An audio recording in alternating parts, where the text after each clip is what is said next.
Local police ஸ்டேஷனில் போய் இன்னார் பையன் இன்னார், நாங்கள் இந்த தேதியில் இங்கேருந்து கிளம்பிங்க, நாங்கள் என்ன தீவிரவாதிகளா என்ன? இது போன்ற கண்டிஷனில் எங்களுடைய ஒவ்வொரு மாவட்டத்துலேயும் போலீஸார் நிர்பந்திக்க தான் எனக்கு தகவல் வருது. நீங்கள் என்ன நினைக்கிறீங்க? இந்த மாதிரி மாநாடை வந்து நடத்தணும்னு நினைக்கிறீங்களா, இல்லை எங்களுக்கு இந்த மாதிரி எப்படி நீங்கள் தொல்லை கொடுக்கலாம் அப்படின்னு ஏன் ஒரு அறிக்கை எதுவும் வரமாட்டேங்குது? நீங்கள் ஏன் மௌனமாக இருக்கீங்க? இப்படியே ஒளிஞ்சிக்கிட்டு என்ன கட்சியை நடத்த போகிறீங்க? பத்திரிகையாளர்களுக்கும் சொல்கிறேன், இந்த மாதிரி ஆட்களுக்கும் சொல்கிறேன், உங்களுடைய விருப்பம் வேறு, யதார்த்தம் வேறு. யாருக்கு வேண்டுமானாலும் வருவதற்கு வாய்ப்பு இருக்கிறது. விஜய்க்கு வருவதற்கும் அந்த வகையில் வாய்ப்பு இருக்கிறது. இப்போ திருமாவளவன் நடத்துகிறாரு மதுவிலக்கு மாநாடு. இப்போ தான் தெரியுதா? 2021 கூட்டு சேரும்போது 2018 கூட்டு சேரும்போது தெரியலையா? கமலஹாசன் ரொம்ப மோசம். அவரு தான் அந்த மாதிரி தான் சொன்னீங்களே மேடையில், அவருக்கு மட்டும் சேரு. ஆனால் அவர் சமதர்மம் பேசுவார், எல்லாம் பண்ணுவார். எப்படிங்க இதை அனுமதிக்கிறீங்க? அப்போது சமூக அக்கறைன்றதை பற்றி யாருமே கவலைப்படுறதில்ல, இவரும் கவலைப்படல. இவர் அதை வச்சு விமர்சனம் பண்ணாங்கன்னா பலரையும் பண்ண வேண்டியது இருக்கும். அஜித்துக்கு இருக்கா சமூக அக்கறை?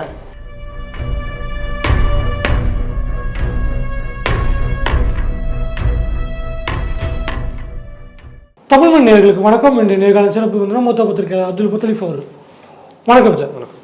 விஜயோட மாநாடு செப்டம்பர் 23 நடைபெறதா இருந்துச்சு. அவங்க வந்து மனு கொடுத்தாங்க, கேள்விகள் கேட்கப்பட்டு நிபந்தனைகளோட அனுமதியும் கொடுக்கப்பட்டுச்சு. ஆனால் இப்போ மாநாடு தள்ளி போகுது, அக்டோபர் அல்லது ஜனவரியில் இருக்க வாய்ப்பு இருக்குது அப்படிங்கிற விஷயம் சொல்கிறாங்க. திமுக கொடுத்த அழுத்தம் தான் காரணம் அப்படின்னு ஒரு பக்கம்.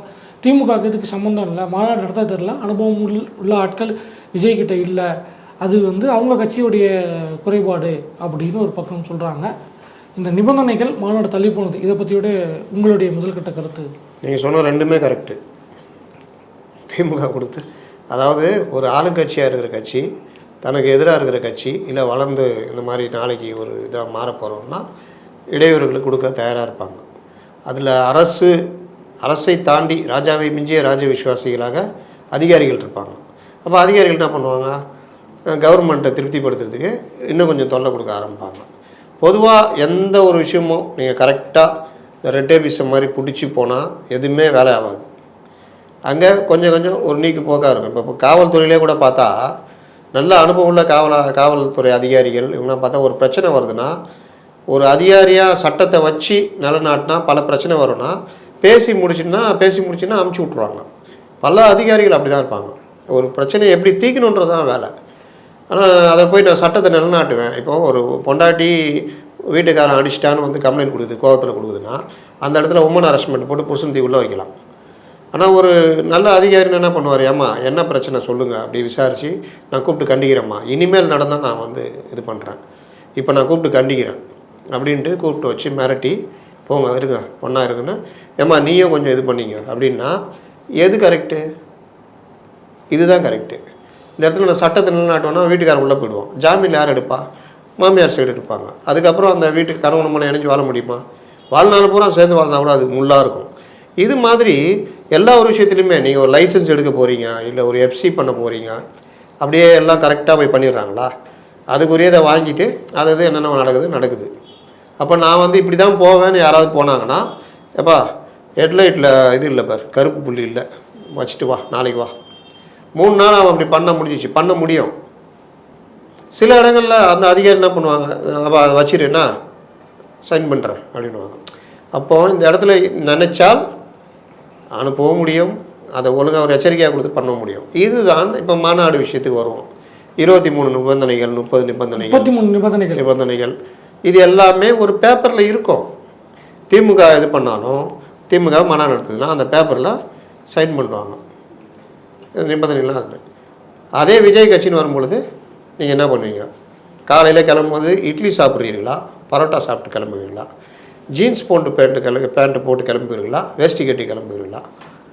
இந்த மாதிரி அதாவது கேள்விகள் எப்படி இருக்குன்னா, காரில் வந்து நீங்கள் எவ்வளோ பேர் வருவீங்க, நீங்கள் இங்கே எங்கேருந்து வர்றீங்க, நீங்கள் வந்து இங்கே தங்கும்போது உங்கள் டூல்ஸ் எல்லாம் பத்திரமா வச்சுக்குவீங்களா?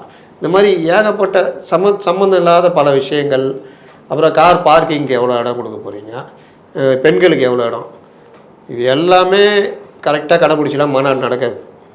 மாநாடு கொடுக்கும் பொழுது பொதுவாக சட்டம் ஒழுங்கு, வர்றவங்க பாதுகாப்பு, ப்ளஸ் காவல்துறை கொடுக்க வேண்டிய பிரச்சனைகள், மற்ற மாநாட்டில் நீ என்ன, அதாவது ஏதாவது ஒரு விஷயத்த ஜாதிய விஷயமா இது மாதிரி பேசாமல் பேசுனீங்கன்னா அந்த பிரச்சனைகள்லாம் வரும் அப்படின்ற மாதிரி எச்சரிக்கைகளோட இந்த மாதிரி தான் கொடுப்பாங்க. மாநாட்டுக்குரிய பர்மிஷனு, பாதுகாப்பு வசதிகள், குடிநீர், மற்ற இதுன்னு. அப்போ இந்த விஷயங்கள் எல்லாமே நடக்குமானால் நடக்கும். நாளைக்கே விஜய் முதலமைச்சராகி அவரு கீழே ஒரு கட்சி வந்து அதுவும்னா அப்போது இதே அதிகாரிகள் இதே மாதிரி அந்த கட்சியை பண்ணுவாங்க. இதுக்கு விஜய் சம்மந்தம் இருக்கான்னா சம்மந்தமும் இருக்கும், இல்லாமே இருக்கும். பல இது பார்வைக்கு வராமே இருக்கும். இப்போ புரியுதா நான் சொல்கிறது? இது நீங்கள் கேட்டால் ஒன்று ஒரு கேள்விக்கு. இன்னொன்று, இவருக்கு இது நடத்த தெரியல, இவங்க வந்து அனுபவம் இல்லை. ஆமாம், அனுபவம் இல்லை தான். கூட இருக்கிற புஷி ஆனந்த் கொஞ்ச நாள் எம்எல்ஏவாக இருந்திருக்கு, அது பண்ணியிருக்காரு. அவர் எவ்வளோ தூரம் அந்த கட்சியை நடத்தி மாநாடு நடத்தி அனுபவம் பெற்றிருப்பாருன்னு தெரியாது. கூட இருக்க ஸ்ட்ராட்டஜிக் டீமுக்கும் எந்த அளவுக்கு இது இருக்குன்னு தெரியாது. வர்றவங்க எல்லாம் தொண்டர்கள்லாம் எல்லாருமே ரசிகர்களாக இருந்து நிர்வாகிகளாக மாறினவங்க. அப்போ இவங்களுக்குள்ள இந்த நடைமுறை என்ன நடக்கும்ன்றது இப்போ ஒரு சேகர் பாபுக்கோ ஒரு KN நேருக்கோ மற்றவங்களுக்கோ இருக்கிற அனுபவம் இவங்களுக்கு இருக்குமான்னு பார்த்தா இருக்காது. நீங்கள் இந்த மாதிரி கட்சிகள்லேயே அதிமுக திமுகலலாம் இது நடத்துனா இவர்கிட்ட கொடுத்துருன்ற மாதிரிலாம் இருக்கும் தெரியுமா? ஆனால் அவங்க அதை பண்ணி முடிச்சிடுவாங்க. திருச்சியிலுமே ஒரு சில மாநாடுகள் வந்து நேரு கிட்ட நேரு இங்கே இவர் வந்து ஆர்ப்பாட்ட நாயகன்னு பேர் வாங்கினவர் சேகர் பாபு. ஏன்னா ஆர்ப்பாட்டம் அந்த மாதிரி அன்பழகன் தான், விஜய் அன்பழகன். கலைஞர் கவலைப்பட மாட்டார், இந்த அப்படி அவ்வளோதான் எல்லாத்தையும் முடிச்சிடும். அந்த மாநாடு மேடையிலேருந்து அந்த டிசைன்லாம் பார்த்தா வேறு லெவலில் இருக்கும். அவர்கிட்ட அந்த மாதிரி டீம் இருந்தது, அந்த ஆர்ட் ஒர்க்கு டீம். அப்போ அந்த மாதிரி ஆளுங்க இருந்தாங்க. இவங்க வந்து புதுசு, எல்லாமே சினிமாவிலேருந்து ரசிகர்களாக இருந்து வந்திருக்காங்க. இவங்களுக்கு அந்த ஸ்ட்ராட்டஜிக் டீமும் இந்த மாதிரி விஷயங்கள்லாம் இருக்குது, நம்ம இப்படி போகணும் அப்படி போகணுன்னெலாம் பண்ணணும். அது அவங்களும் எந்த விஷயத்தில் எங்கே மிஸ் பண்ணாங்கன்னு தெரியல. அவங்க நினச்சிருப்பாங்க உடனே பர்மிஷன் கிடைச்சிடும் நம்ம அந்த ஏற்பாடுகளுமே. இன்னொன்று, மாநாட்டுக்கு ஏற்பாடுன்னு ஒன்று இருக்குல்ல, அந்த ஏற்பாடு பார்த்தீங்கன்னா நீங்கள் கவர்மெண்ட் ஒரு மாநாடு நடத்துது, இப்போ திமுக நடத்துதுன்னா நீங்கள் பஸ்ஸோ இது பஸ் முதலாளியில் பஸ்ஸை கொடுப்பாங்க. சில காலேஜுகள் சில பேர் அவங்களே காலேஜ் வச்சுருப்பாங்க, அப்புறம் டீசல் மட்டும் போட்டு வரும், இல்லை வந்துட்டு வண்டி மட்டும் அமுச்சு இவங்க டீசல் போட்டு இந்த மாதிரி எல்லாத்துமே நடக்கும். ஆனால் அதே எதிர்கட்சி இப்போ அதிமுக நடக்கிறதுலே பல பிரச்சனைகள் வரும். ஏன்னா ஆட்சியில் இல்லை. அதிமுகவே அப்படின்னா இவங்க இன்னும் ஆரம்பிக்கவே இல்லை, குழந்தை பிறக்கவே இல்லை. அப்போ இவங்க மாநாடு நடத்துறதுல எவ்வளோ சிக்கல் இருக்கும் பாருங்கள். இவங்க ரசிகர்களுக்கு போய் ஒரு ஆம்னி பஸ் ஒரு இடத்துல புக் பண்ணுறாங்க அப்படின்னா அவங்க என்னடா திமுகவுக்கு எதிராக மாநாடு நடத்துகிறாரு, இதுக்கு போய் நம்ம பஸ்ஸை கொடுத்தா என்ன ஆகும் யோசிப்பாங்க. சார் இல்லை சார் புக்கிங் ஆகிடுச்சு. இந்த மாதிரி பிரச்சனைகள்லாம் இருக்குது. இதெல்லாம் மீறி தான் வரணும் இந்த மாநாட்டு தயாரிப்புகள், வர்றதுக்கான தயாரிப்புகள். அப்போது இதுக்கான காலகட்டம் லாங்கு. அப்போ உங்களுக்கு எல்லாம் இது பண்ணி லேட் பண்ணி தான் பண்ணுவாங்க. பண்ணி பர்மிஷன் கிடைக்கும் போது குறுகிய காலம் இருக்குது. அப்போ என்ன பண்ணுறது? சரி, மாநாட்டை தள்ளி போடுவோம். இல்லை, மாநாடுக்கு வந்து இப்போ நிபந்தனைகள் விதிக்கிறது அப்படிங்கிறது கடந்த காலம் பார்த்துருக்கோம். இப்போ இந்த ஆண்டில் கூட இந்த ஆட்சியில் கூட வந்து அதிமுக மதுரை மாநாடுக்கு 22 நிபந்தனைகள் போட்டாங்க. அப்புறம் சென்னையில் வந்து ஒரு உண்ணாவிரத போராட்டத்துக்கும் நிபந்தனைகளோடு போட்டாங்க. அதெல்லாம் புரிஞ்சிக்க முடியுது. ஆனால் இவங்க போடுற நிபந்தனைகள் வந்து பெக்யூலியராக இருக்குது அப்படிங்கிற ஒரு விஷயத்தையும் இங்கே பார்க்க வேண்டியிருக்கு. என்ன அப்படின்னா, மாநாட்டு வரவங்க வந்து எத்தனை வண்டியில் வராங்க, எவ்வளோ ஆட்கள் வராங்கன்னு கேட்குறது நியாயம்தான்.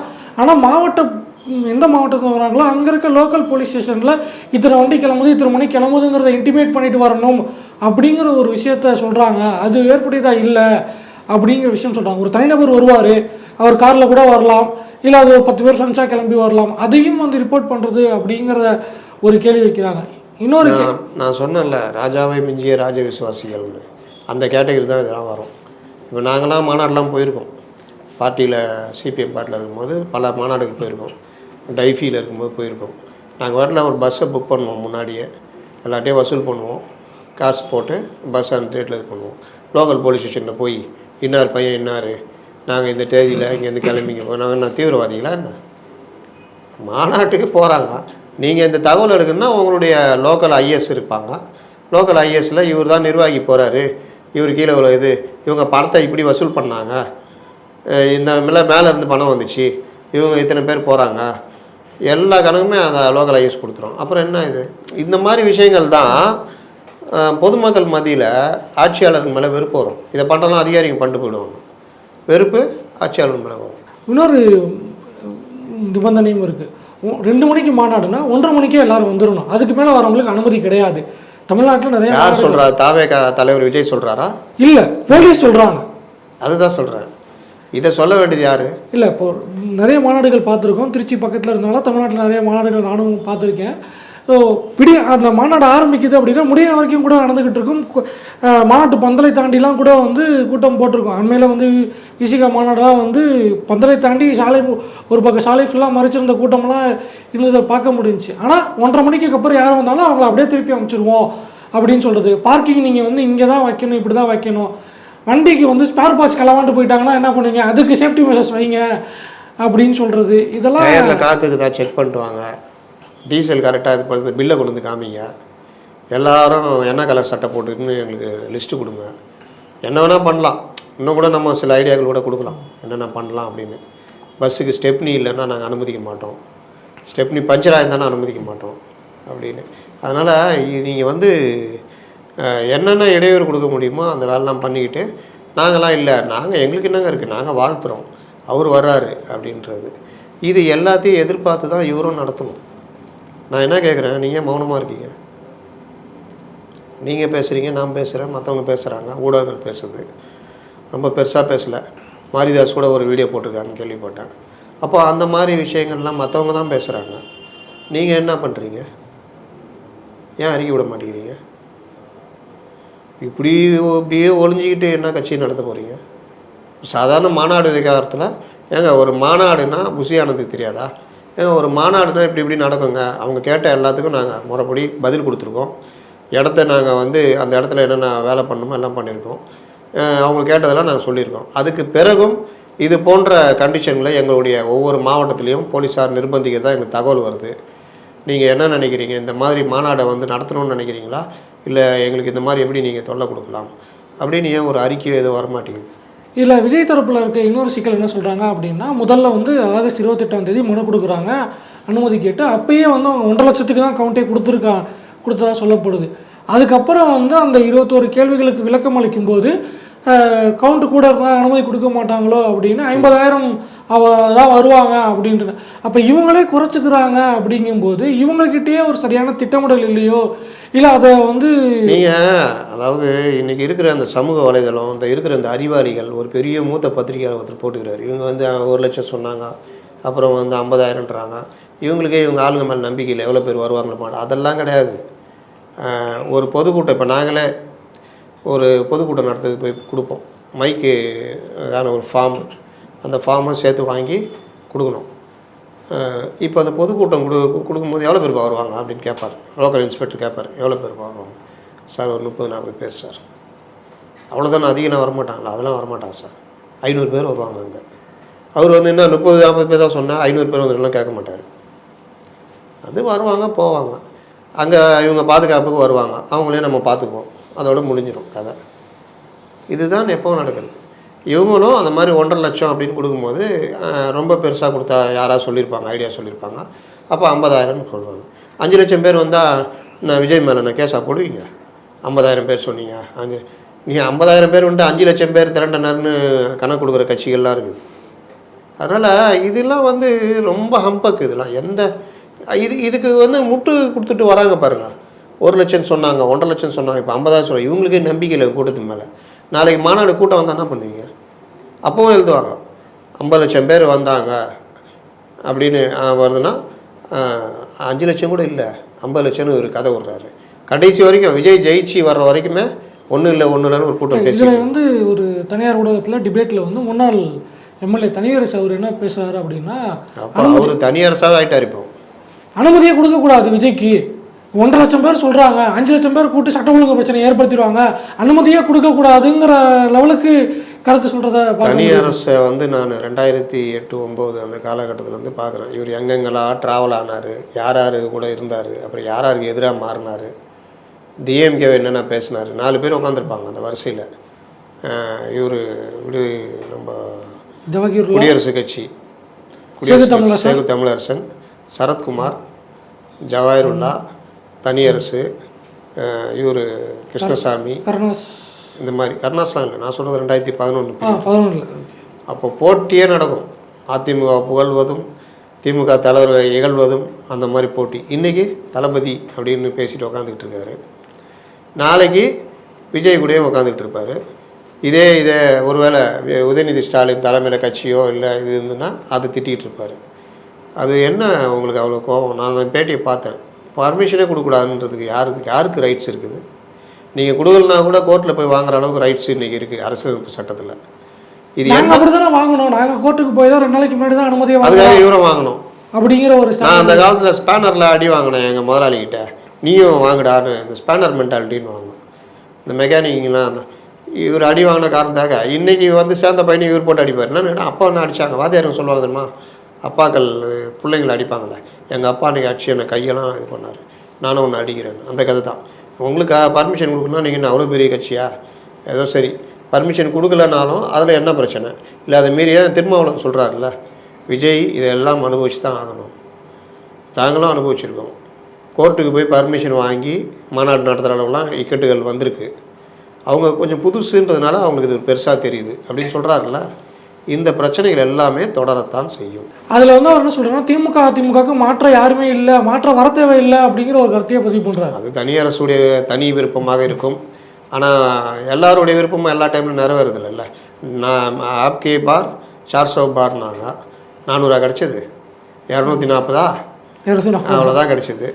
அப்போ மக்கள் வந்து அதே இவர் எங்கே டாப்பில் இருந்தாங்களோ அந்த உத்தரப்பிரதேசிலேயே எங்கே டாப்பில் இவங்க கோயில் கட்டினாங்களோ அங்கேயே பதிலடி கொடுத்தாங்களா? உத்தரப்பிரதேசம் மட்டும் இல்லை, ராமருடைய முக்கியமான அந்த 9-10 புண்ணியத்தலங்கள் எல்லாத்துலேயுமே. அப்போ இவங்க ஆதரவாளர்கள் வந்து எல்லாரும் என்னென்ன பேசினாங்க, நாங்கள் வந்து அப்படி இப்படின்னாங்க. அவங்கவுங்க விருப்பமாக நடந்தது. மக்கள் வேறு மாதிரி சிந்திப்பாங்க. அதனால் நாளைக்கு இதே விஜய் முதலமைச்சர் ஆனால் கூட இதே தனி அரசு ஒரு எம்எல்ஏ வந்துட்டு ஏதாவது துதி பாடிக்கிட்டு இருப்பாங்க. இதை தான் நான் சொல்கிறேன், பத்திரிகையாளர்களுக்கும் சொல்கிறேன், இந்த மாதிரி ஆட்களுக்கும் சொல்கிறேன். உங்களுடைய விருப்பம் வேறு, யதார்த்தம் வேறு. யாருக்கு வேண்டுமானாலும் வருவதற்கு வாய்ப்பு இருக்கிறது. விஜய்க்கு வருவதற்கும் அந்த வகையில் வாய்ப்பு இருக்கிறது. ஆனால் விஜய் எந்த அரசியலை எடுத்துகிட்டு போக போகிறார் அப்படின்றத பொறுத்து தான் விஜயுடைய எதிர்காலம் அமையும். நீங்கள் கமல்ஹாசன் வராரு, கமல்ஹாசன் வந்துட்டு அவருடைய அந்த இதில் கொள்கையில் உறுதியாக இல்லை, அவருக்கு எதுலேயுமே அவருக்கு ஒரு இதுவே இல்லை, பார்வையே இல்லை. அப்போ என்ன ஆகுது? அதோடைய விளைவு கட்சி ஒன்றும் இல்லாமல் காணா போகுது. நல்ல பர்சன்டேஜ் வாங்கின கட்சி ஒன்றும் இல்லாமல் காணா போகுது. கூட இருக்கிறவங்கள தெரிச்சு ஓடுறாங்க. சேம் இது இப்போ விஜய் வர்றாரு. விஜய் வந்து ஒரு முதலமைச்சர் கனவோட கட்சியை முன்னாடி கொண்டு போகணும்னு வராரு. அதில் அவர் நடைமுறையில் தவறுகள் பண்ணால் என்ன ஆகும்? சேம் இதே தான் அனுமதிப்பார். அதனால் நீங்கள் அவங்க வர்றதுக்கு வாய்ப்பே கொடுக்கக்கூடாது, அவரை முற்றிலும் புறந்தள்ளணும்.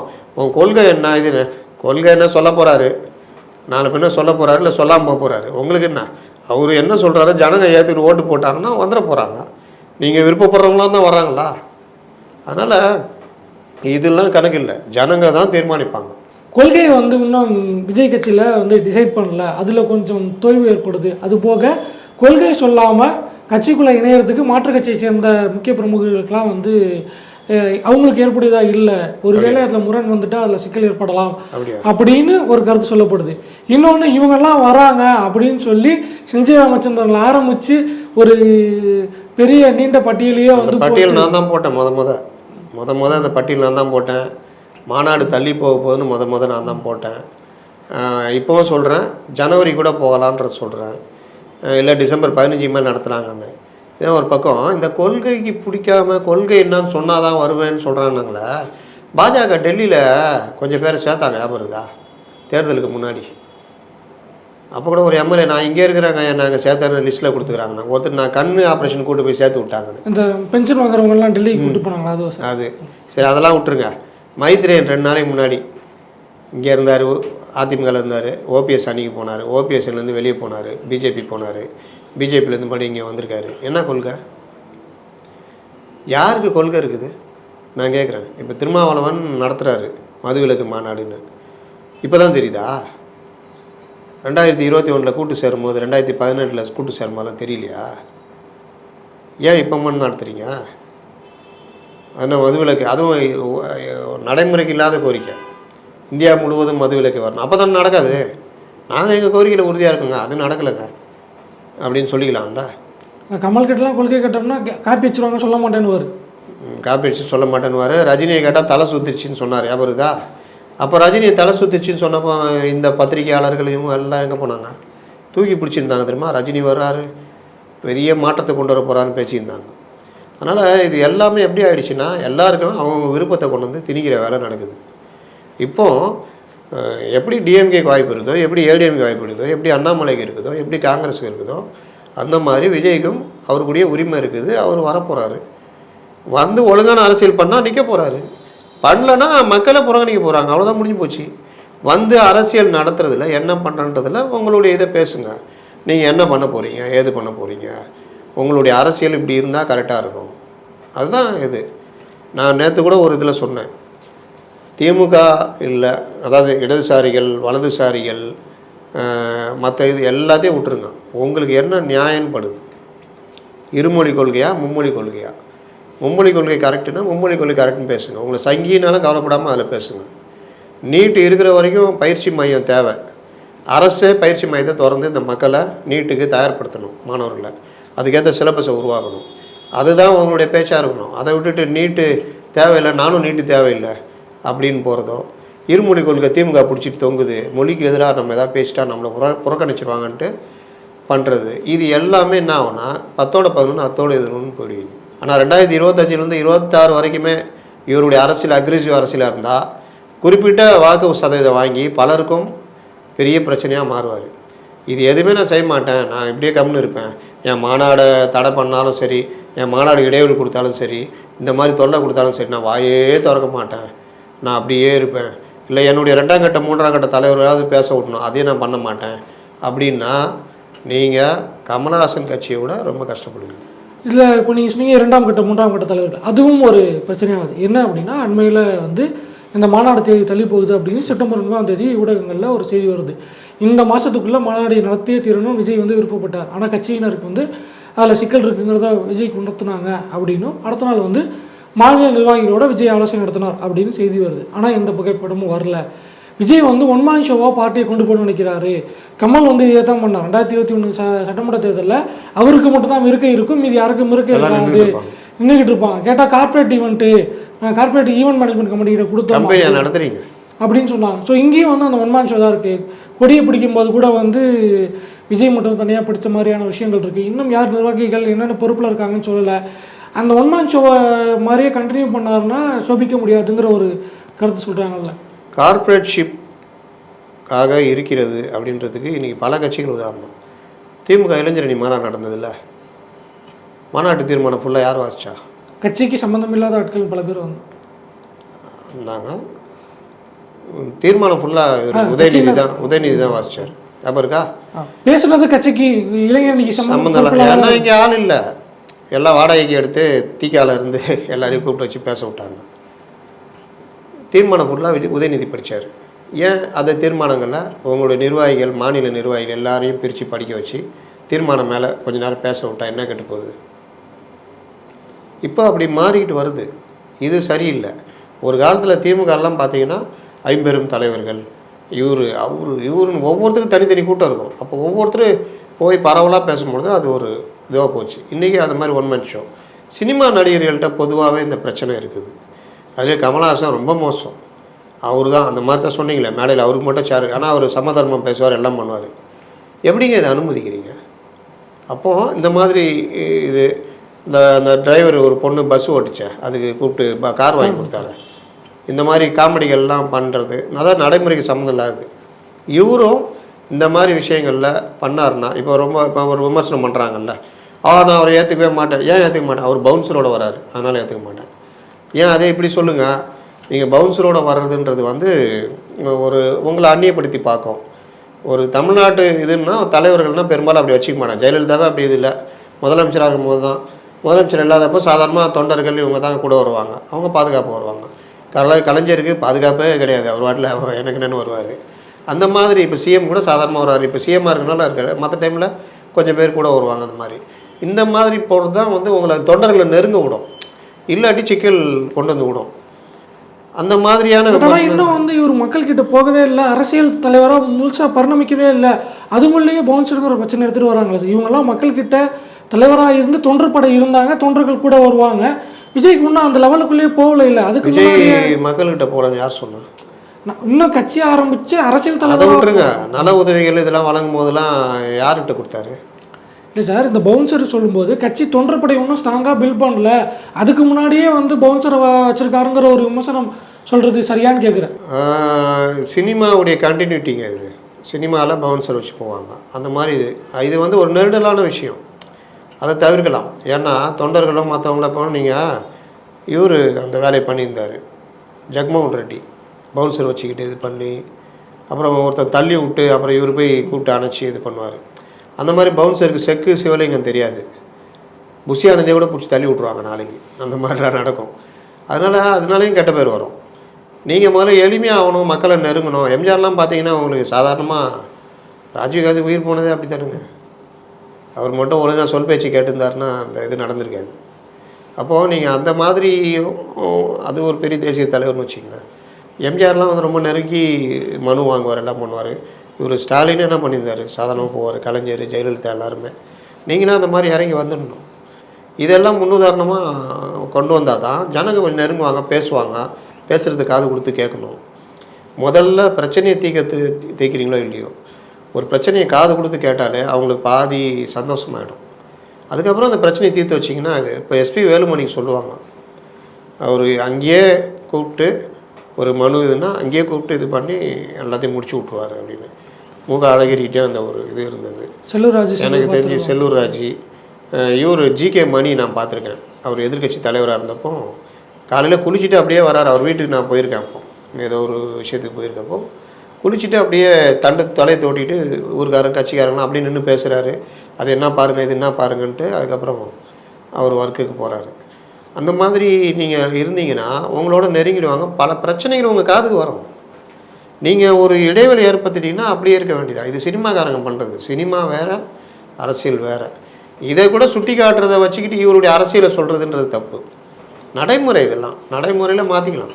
இப்போ விஜய் வராரு, அவரை விமர்சிக்கிறதுக்கு அவருடைய கொள்கைகள், அவருடைய செயல்பாடுகள்னு ஏகப்பட்ட காரணங்கள் நமக்கு கிடைக்க போகுது. ஆதரிக்கவோ விமர்சிக்கவோ அவருடைய செயல்பாடுகள் சரியாக இருக்கும். அப்படிங்கும்போது அவருடைய திரைப்படங்கள், இதுக்கு முன்னாடி அவர் நடித்த திரைப்படங்களை வச்சு அவரை நான் எடை போடுவேன். ஏன்னா நீ நடிகர், அதனால உன் திரைப்படங்களை வச்சு தான் எடை போடுவேன். அதில் நீ பேசின வசனம், வச்ச காட்சி, இதெல்லாம் தான் வச்சு உன்னை மதிப்பிடுவேன் அப்படின்னு சொல்லி அதை மட்டுமே வச்சு நான் எதிர்ப்பேன் அப்படிங்கிற ஒரு நிலைப்பாடு எடுக்கிறதோ, இல்லை அதை வச்சுமே மட்டும் நான் ரசிப்பேன் அப்படின்னு சொல்கிறதோ, இல்லை ஆதரிப்பேன்னு சொல்கிற நிலைப்பாடை எப்படி பார்க்குறது சார்?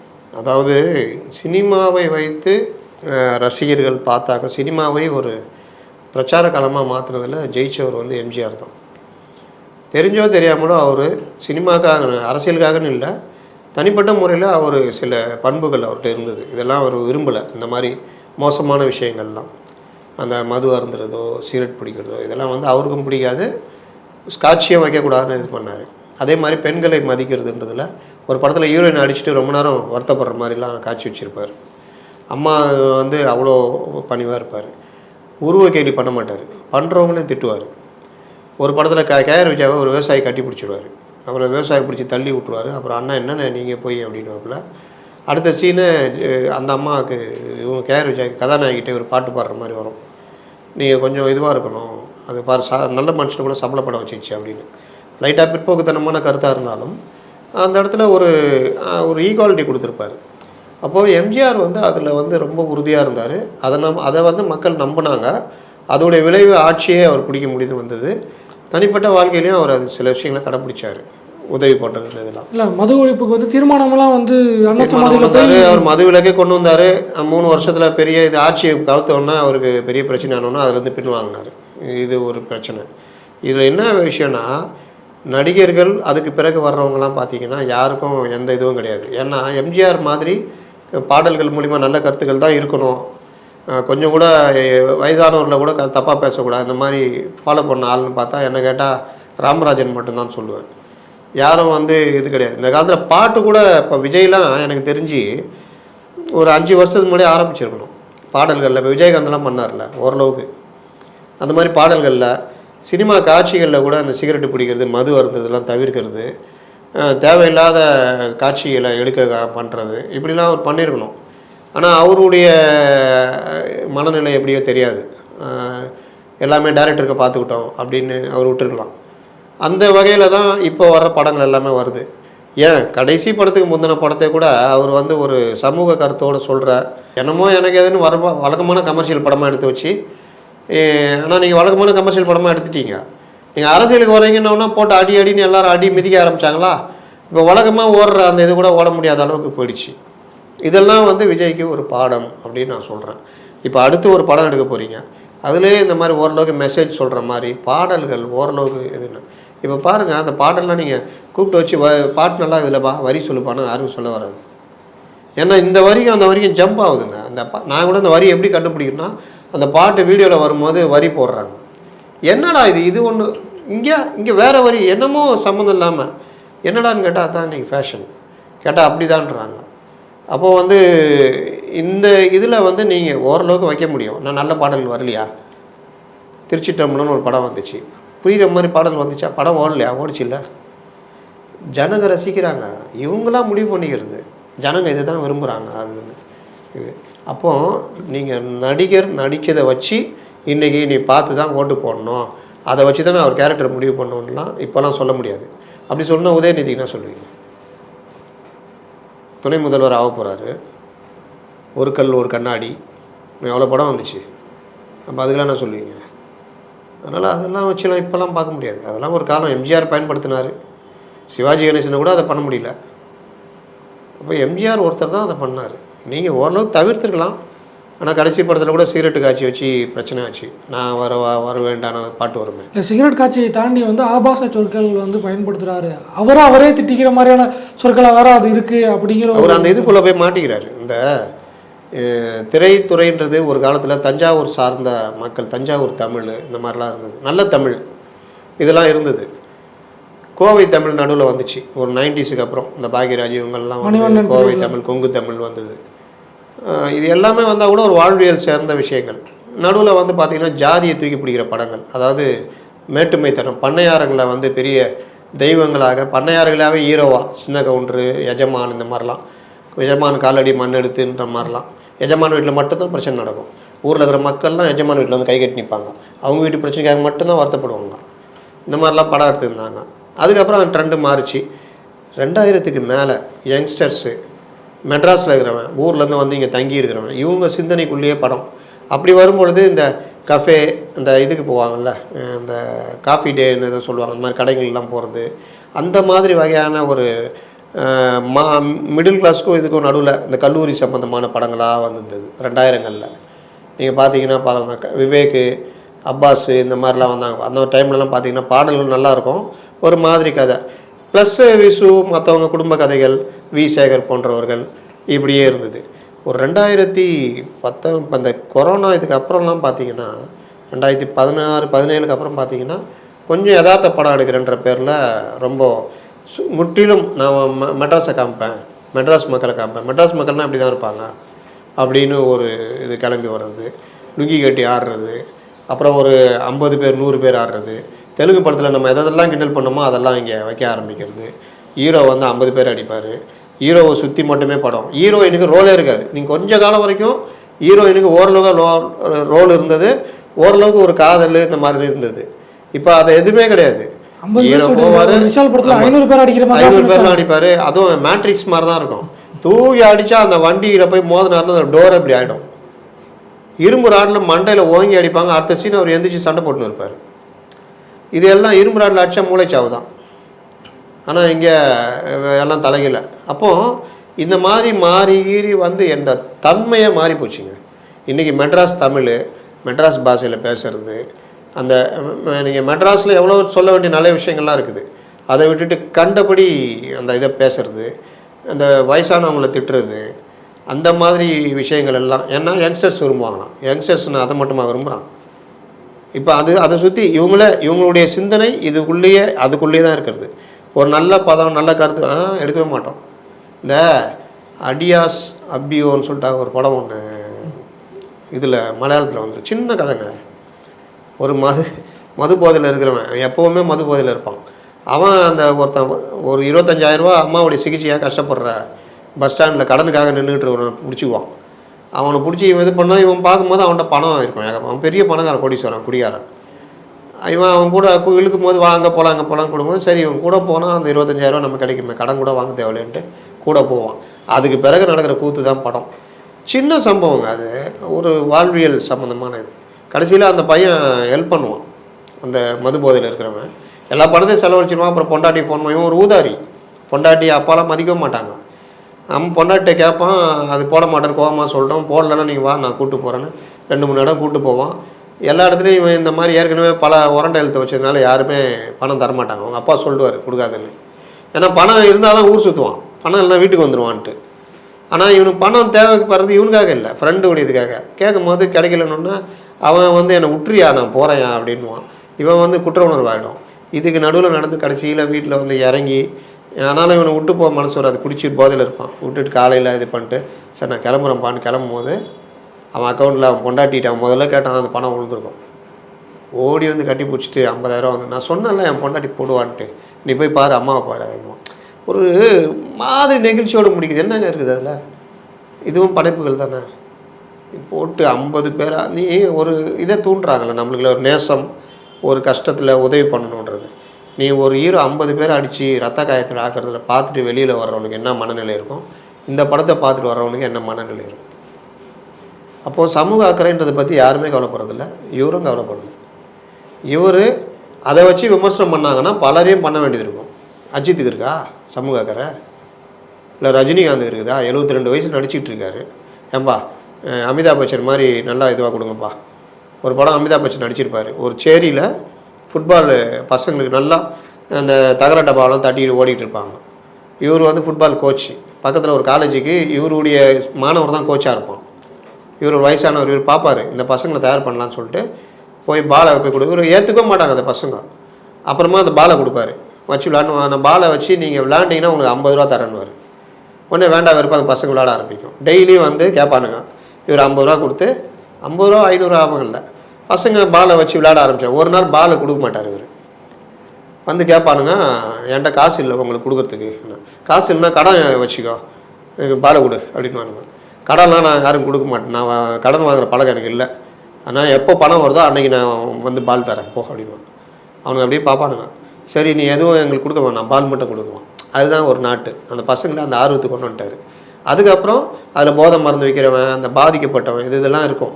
அவங்க எல்லாத்தையும் நல்வழிப்படுத்தி இந்த ஃபுட்பால் டீமாக, அதாவது வீடு இல்லாதவர்களுக்கான ஃபுட்பால் இருக்குல்ல, அதுக்கு உருவாக்குவார். உருவாக்கி இன்டர்நேஷ்னல் பிரேசில் எங்கே நடக்கும் அங்கே கூட்டு போவார். இது அமிதாப் நடித்த படம். எத்தனை வயசில் அவர் முடிச்சுட்டு, அவர் எவ்வளோ பெரிய ஹீரோ. ஏன் நீங்கள் இன்னும் உட்காந்துட்டு 10 பேரை கொண்டுகிட்டு இருக்கிறீங்க ஜெயிலர் மாதிரி படத்தில்? உங்களுக்கு இன்றைக்கி ஒரு பெரிய மார்க்கெட் இருக்குது, நீங்கள் நடிக்கிறீங்க, உங்களுக்கு ஒரு பெரிய பெரிய கம்பெனிகள் ஸ்பான்சர் பண்ணுறாங்க, எடுக்கிறாங்க. இருந்தாலும் சொல்கிறேன், இதுக்கு பிறகு நான் வந்து இல்லைங்க நான் இப்படி ஒரு படங்கள்லாம் நடிக்க விரும்புகிறேன்னு ஏன் நடித்தேன்னா ஓடாட்டி கூட போதுங்க. ஆனால் ஒரு மனநிறைவு இருக்கும்ல. 6லேருந்து 60 வரை நடித்தவர், எங்கேயோ கேட்ட குரல் நடித்தவர், புது கவிதை நடித்தவர், அந்த மாதிரி ஒரு ரஜினியை பார்க்கணும் நல்லாயிருக்கும் ஆசை இருக்கும்ல.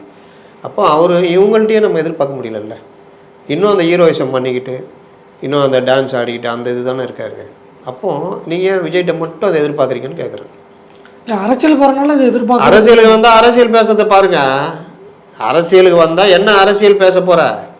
மதவாதத்துக்கு எதிராக நிற்கிறியா? சாதாரண மக்கள் பிரச்சனையை பேசுகிறியா? டே டு டே பிரச்சனையில் என்னென்ன பேச போகிறேன்? நான் வந்தால் இது பண்ணுறேன்னு பேசுகிறியா? உன்னுடைய அரசியல் கட்சியை ஒழுங்காக கொண்டு போகணும்னு நினைக்கிறியா? இதிலெல்லாம் விஜய் எப்படி இருக்காரு பாருங்கள். ஏற்றுக்கிட்டா ஓட்டு போடுங்க, ஏற்றுக்கலன்னா உங்களுக்கு யாரை பிடிக்குதோ ஓட்டு போட்டு போங்க, அவ்வளோதான். இப்போது நீங்கள் பேசிகிட்டு இருக்கும்போது சொன்னீங்க, இப்போ இந்த மாநாடு விஷயத்தில் கூட வந்து அவர் இவ்வளோ பிரச்சனை ஆன பிறகு வாய் திறக்க மாட்டாரு, அமைதியாகவே இருக்கார் அப்படின்னு. ஸோ தான் கட்சி சார்ந்த பிரச்சனை, கட்சியுடைய மாநாட்டுக்கே முதல் மாநாடு, அதுக்கே இவ்வளோ சிக்கல் வருது, இதுக்கு வாய் திறக்காது. இவருடைய அடுத்தடுத்த மக்கள் பிரச்சனைக்கு இல்லை மீதியான விஷயங்களுக்கு என்ன மாதிரி ரியாக்ட் பண்ணுவாருங்கிற ஒரு கேள்வி இருக்குது. இந்த மாதிரியான ஒரு நேச்சரில் இருக்க ஒருத்தர் ஒரு பார்ட்டியை லீட் பண்ணும்போது அதோடைய க்ரோத் எப்படி இருக்குன்னு நினைக்கிறீங்க? ஆளுமை அப்படின்னா தலைமை பண்பு, ஆளுமை, இதெல்லாம் என்னென்னா இதுதான். நீங்கள் என்ன பாதிப்பு வந்தாலும், ஒரு பிரச்சனை வருது, அதில் பின்வாங்காமல் அடுத்த கட்டத்துக்கு கட்சியை நகர்த்துறது, கட்சி தொண்டர்களை பாதுகாக்கிறது, பொதுமக்களுக்கான போராட்டங்களை முன்னெடுக்கிறது. இந்த மாதிரி தனிநபர் தாக்குதல் வரும். நீ சினிமாவில் இது பண்ண, அந்த நடிகையோடு இருந்தேன்னு வரும். உன் சொந்த ஃபேமிலி இப்படி இல்லையே, நீ வந்து எங்களுக்கு சொல்ல வரையாருலாம் வரும். இது எல்லாத்தையும் கடந்து நான் இதுக்கு இறங்கியிருக்கேன். நான் இந்த விஷயத்தில் இப்படி நிற்பேன், நான் இப்படி கொண்டு போகிற மன தைரியம் இருக்கணும். அது இருந்தால் அடித்து நகர்த்தலாம். நாளை அவருக்கு தான். ஏன்னா ஒரு பெரிய கேப்பு இன்னமும் இருந்துக்கிட்டே இருக்குது. இந்த மக்களுக்கு பிடிச்சிலாம் யாருக்கும் ஓட்டு போடல, பிடிக்காம தான். நீங்கள் இன்றைக்கும் பல பிரச்சனைகள், சாலைகளில் வெளியில் ரோட்டில் அவங்க சந்திக்கிறதுல கடுமையாக சந்திச்சுக்கிட்டு இருக்காங்க. ஊழலுக்கு எதிரான வரம்பு மீறலுக்கு எதிரான எல்லா கோபமும் மக்களுக்கு இருந்துகிட்டே இருக்குது. ஒரு மாற்றத்தை எதிர்பார்த்துக்கிட்டே இருக்காங்க, கிடைக்கல. அந்த மாற்றத்தை நீங்கள் கொடுக்குறீங்க, நான் உறுதியாக நிற்கிறேன் பண்ணுறேன் அப்படின்னா வாக்களிக்க ரெடியாக இருக்காங்க. வந்த பிறகு இவர் எப்படி இருப்பார்னு தெரியாது. ஏன்னா இது முதலாளித்துவ நாடு, முதலாளித்துவ கட்சிகள் இருக்கிற இது. அப்போது இங்கே பணம் போட்டு பணம் எடுக்கிறது தான் அரசியல்னு ஆகிப்போச்சு. இவர் எப்படி இருக்காருன்னு தெரியாது. ஏதோ அதை விட இவர் கொஞ்சம் பரவாயில்ல அப்படின்னு இருந்தால் அதுவே பெரிய விஷயம்னு ஜனங்க பார்ப்பாங்க. இதுவரை எங்களோட இணைந்து கருத்துக்களை பயந்தமைக்கு நன்றி.